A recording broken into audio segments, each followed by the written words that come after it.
spots too. I'm not saying you can't throw a buzzbait, but when I'm fishing open water areas like down there we were fishing, I like the buzzbait just for the covering water aspect. Plus, I'm just bringing it by a piece of cover that has nothing to it, just a standing piece of a stump or timber. Now, this is more of a pick apart kind of area, so that's where I'm going to throw the kind of jig in there and pick it apart. Plus, also, I do feel like percentage-wise, hookup ratio on a jig. A buzzbait's got a really good hookup ratio, but on a jig, it's pretty darn high.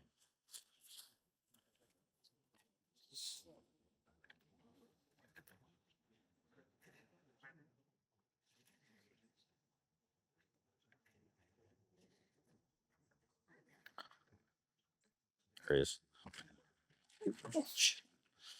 That one hurt. Got her though.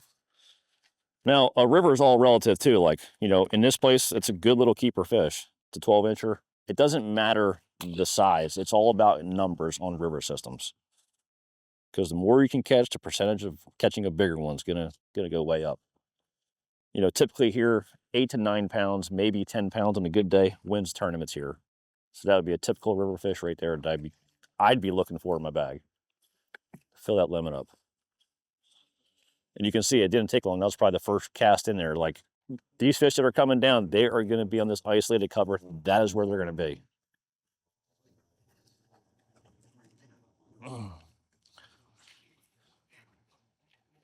Now, line-wise too, you know, it's really important.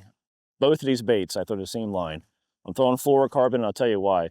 So on the jig, the fluorocarbon, I don't need braid for what I'm doing. It's open cover, fish bites it, it comes out, I pull it out. So 20-pound fluoro is perfect for that.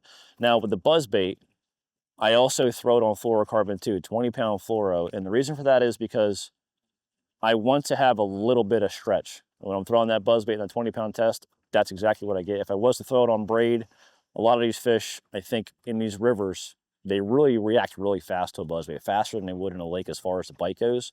So that being said, that little bit of stretch a lot of times helps me. I do lose some fish on it, but you're going to lose fish on a buzzbait. I mean, it's just inevitable, it happens.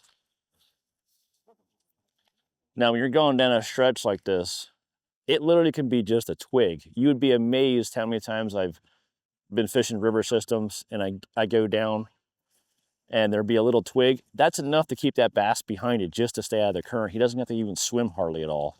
So anything you see, don't be scared to throw a cast at it.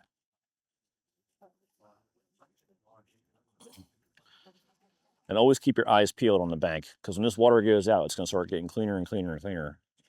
A lot of times you'll see one just sitting there swimming. So like when I'm doing this too, like, you know, don't be scared. Like, you know, I see a lot of guys that are fishing down banks like this, and I'm talking river systems especially.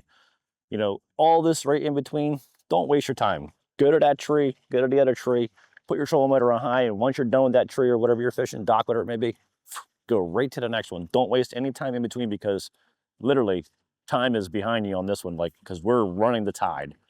So I only have a certain amount of time to do it. So don't waste time, what I'm trying to say.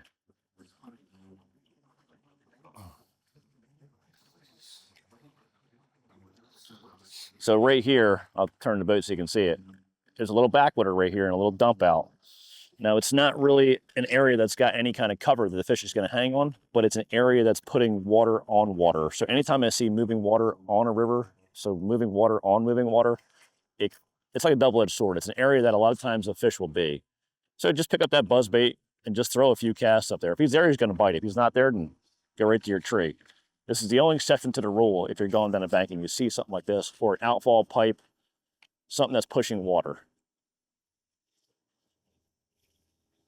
And the more you do this, you'll start to learn and get an eyeball for it. It don't take much, you know, 2-3 casts around it just to see if anything's there. Like I said, if he's there to eat, he's gonna bite it, or at least attempt to.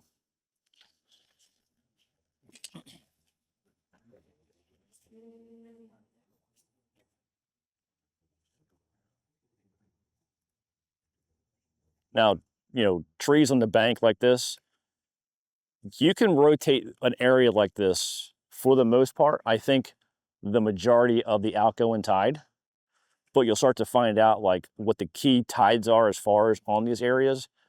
But what I'm trying to say is sometimes on the higher water, these fish might position themselves against the bank on the root system. Obviously, in low water, they're going to position yourself on the very outside of the tree. You just got to figure this out as you go. But the good part about all this, like I just talked about, it doesn't take a lot of cast to figure it out.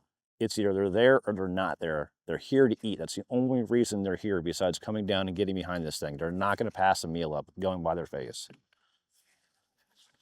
Just keep it simple, and you'd be surprised how simple it is.